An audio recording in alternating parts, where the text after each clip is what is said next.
दोस्तों मैं अतुल कुमार आपके सामने फिर एक नया वीडियो लेकर उपस्थित हूँ। जैसा कि मैं बता दूं बच्चों कि आप यहाँ लिखा हुआ देख रहे हैं, क्या लिखा है बेटा? पाषाण काल। क्या लिखा है? पाषाण काल।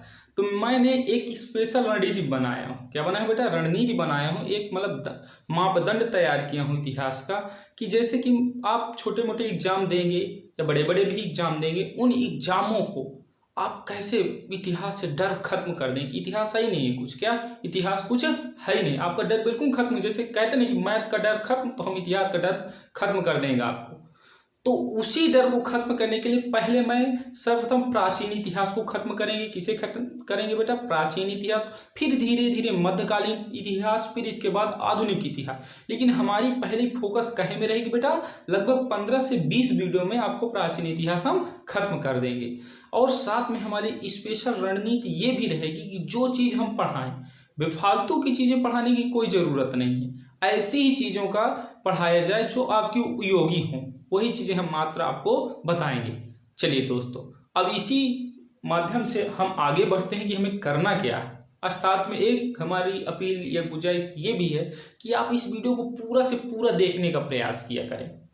ये नहीं कि बीच में आप इसे अधूरा छोड़ देते हैं, थोड़ा सा देख लिया, हाँ चलिए, हाजिरी नहीं पूरी करना, आप इसे पूरा देखने का भी प्रयास करें। और साथ में हो सके तो लोग दूसरे लोगों के पास भी पहुंचाएं, बताएं, थोड़ा हमारा भी सपोर्ट करें, तो हमारा भी मनोबल बढ़ेगा कि हाँ हम कुछ और अच्छा करने का प्रयास करें। चलिए बेटा, पहले क्या लिखा बेटा? पाषाण काल। क्या लिखा है? पाषाण काल। पहले हम पाषाण काल का मतलब समझे। पाषाण का होता है बेटा पत्थर। पाषाण का मतलब क्या होता है बेटा? पत्थर। काल का मतलब होता है समय। तो ऐसा समय जो पत्थरों पर निर्भर था, उस काल को हम क्या कहेंगे? पाषाण काल। पाषाण काल की परिभाषा क्या होगी? पत्थरों पर पूर्णतः जब पूरा समय निर्धारित था, उस समय को हम क्या कहें? पाषाण। पाषाण का अर्थ क्या होता है? पत्थर। क्या होता है बेटा? पत्थर। जैसे मानव का धीरे धीरे क्या हो रहा था बेटा? विकास हो रहा था।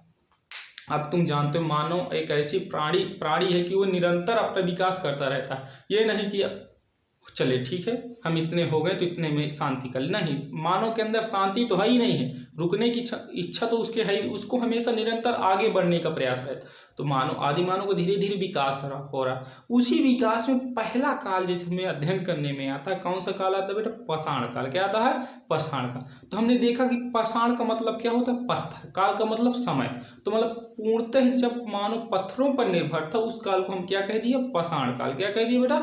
पाषाण काल। जैसे हम बेटा पाषाण काल को अध्ययन करते हैं, तो पाषाण काल को अध्ययन हम 3 भागों में विभक्त करके करते हैं। पहला भाग कौन है? पूर्व पाषाण काल, दूसरा है मध्य पाषाण काल, तीसरा है नव पाषाण काल। एक चीज और बता दे बेटा, पाषाण काल से ज्यादा कहीं किसी एग्जामों में नहीं आता। थोड़ा पूछता है कि बताइए आखेट का मतलब क्या होता है? आखेट का मतलब होता है बेटा शिकार करना। क्या होता है? शिकार करना। क्या होता है बेटा? शिकार। असंग्राहक का मतलब हो गया, क्या हो गया बेटा? कि वस्तुओं को अपने पास इकट्ठा करना। उत्पादक का मतलब हो गया नई चीजों को बनाना। तो जो ये पाषाण काल हुआ, तो पाषाण काल में जो मानव था पूर्णतः आखेट पर कब निर्भर था? आखेट पर पूरा पाषाण काल में केवल शिकार करने पर निर्भर था, आखेट करता था। इस काल में मानव क्या हो गया था? संग्राहक हो गया था। क्या हो गया था? संग्राहक हो गया था। और नव पाषाण में आते आते आदमी क्या हो गया? उत्पादक हो गया। क्या हो गया? उत्पादक हो गया। और साथ में ये भी देखना कि जब पूरा पाषाण काल था, इसी काल में इन्होंने कहे की खोज कर ली थी? आग की खोज। तो ये प्रश्न हमारा बना कि बताइए किस काल में आदि मानव ने आग की खोज की? तो किस काल में की बच्चों? पूरा पाषाण काल में। किस काल में मानव ने आग की खोज की? पूरा पाषाण काल में। इस काल में ज्यादा विकास इनका नहीं हुआ, लेकिन धीरे धीरे आगे तो परिवर्तनशील है। मानव क्या है? परिवर्तनशील।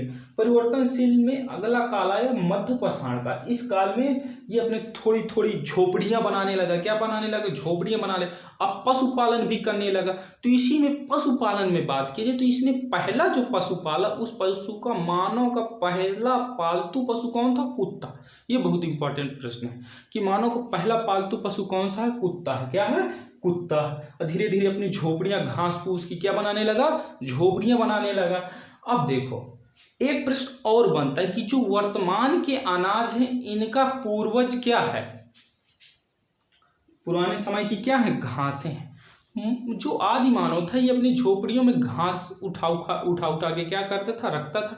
और किसी कारण से किसी घास से कोई बीज गिरा होगा, जमीन में पड़ होगा, जमीन में पड़ने के बाद क्या होगा, उसकी झोपड़ी के पास वो बीज उगाया होगा। जब देखा होगा उस बीज से उगा पौधे में फल भी लगे होंगे, जब देखा होगा वाह ये तो खाने में बहुत स्वादिष्ट है, क्या है, स्वादिष्ट है, तो ऐसे बीज बहुत सारे इकट्ठा करके उनका क्या करने लगा, उत्पादन करने लगा। उन बीजों से क्या, अन्न और अधिक बीजों को उत्पादन करने लगा। उसे देखा ये उनका मुख्य आहार बन गया, फिर शिकार से अपना आहार में भोजन की तरफ बढ़ गए। तो इस काल में नवपाषाण काल में मानव क्या हो गया था, उत्पादक हो गया था। साथ में एक चीज और किया इसने, पहिए की खोज की। किस काल में मानव ने पहिए की खोज की, नवपाषाण काल में। किस काल में बेटा करते हैं, नवपाषाण काल में मानव पहिए की खोज करता है। चलिए, और इसमें ज्यादा खास बात नहीं, यही कि पाषाण का मतलब क्या होता है, पत्थर होता है। पाषाण काल को कितने भागों में बांटा गया, 3 भागों में। आग की खोज कब की गई, पूरा पाषाण काल में। और मानव का पहला पालतू पशु कौन सा है, कुत्ता है। पहिए की खोज कब की गई बेटा, नवपाषाण काल में। किस काल में, नवपाषाण काल में की गई। और इसमें ज्यादा कुछ खास है नहीं बेटा, लेकिन इसके बाद जो नेक्स्ट वीडियो आएगा सिंधु सभ्यता, उसमें बहुत खास है। उस दोस्तों मैं आपको बता दूं कि जो हमारा पाषाण काल है इसको ज्यादा अध्ययन करने की जरूरत नहीं बेटा, लेकिन इसके बाद जो हमारा आता है तो कौन सा आता है बेटा, सिंधु सभ्यता। कौन सी आती है बेटा, सिंधु। इसको इतना बढ़िया अध्ययन कराएंगे हम आपको, इतना बढ़िया अध्ययन आप कराएंगे कि आपको लगेगा कि हाँ हमने कुछ पढ़ा है बच्चों। क्या किया, हमने कुछ पढ़ा। लेकिन उससे पहले मैं आपको बता दूं बेटा कि इतिहास को कितने भागों में बांटा गया है, 3 भागों में। कितने भागों में, 3 भागों में। पहला भाग बेटा है प्रागैतिहासिक काल, दूसरा भाग है बेटा आधैतिहासिक काल, तीसरा है बेटा ऐतिहासिक काल। कौन सा बेटा, ऐतिहासिक काल। उसी ऐतिहासिक काल में और आधैतिहासिक काल और प्रागैतिहासिक काल में क्या अंतर है, इस अंतर को हम आपको बताएंगे। चलिए पहले हम आपको बताते हैं प्रागैतिहासिक काल क्या है। ऐसा काल जिससे हमें कोई लिखित साक्ष्य नहीं मिले, उस काल को हमने क्या रख दिया नाम, प्रागैतिहासिक काल। दूसरा नाम बच्चा हमने बताया आधैतिहासिक काल। आधैतिहासिक काल का मतलब ऐसा काल जिससे लिखित साक्ष्य तो मिले लेकिन उन साक्ष्यों को हम अच्छे से पढ़ लिख नहीं सकते।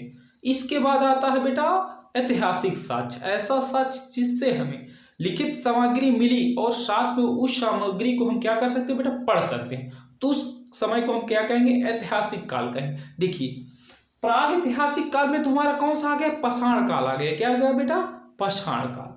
आदि ऐतिहासिक काल में लिखित साक्ष्य प्राप्त होते हैं, तो सबसे इंपॉर्टेंट चीज होता है आदि ऐतिहासिक काल। उसी काल की शुरुआत होती है हमारी सिंधु सभ्यता। सिंधु सभ्यता को हम कई नामों से जानते हैं। एक तो हमारी होगी नदी घाटी सभ्यता, हड़प्पा सभ्यता, सिंधु सभ्यता। इन 3 नामों से हम इसे जानते हैं। हम आपको ऐसा इस सभ्यता को बताएंगे कि आपको लगे कि हाँ हमने कुछ पढ़ा है। तो मेरा प्रयास यही रहेगा, आपको इतना बढ़िया बताऊं कि कोई भी एग्जाम हो आप उसका सर फोड़ दें, उस एग्जाम का आपको लगे कि हाँ हमने कुछ पढ़ा है। लेकिन आपसे एक अपील हमारी और है, उस वीडियो को पूरा देखें। ये नहीं कि हाजिरी पूरी करके चल दें, उस वीडियो को पूरा से पूरा देखें, फिर आप कहेंगे कि हाँ आपने कुछ बताया है, जानकारी दी है दोस्तों।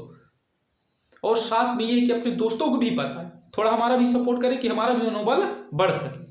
चलिए दोस्तों, इसी के साथ मैं अपने वाणी को विराम देता हूँ। धन्यवाद।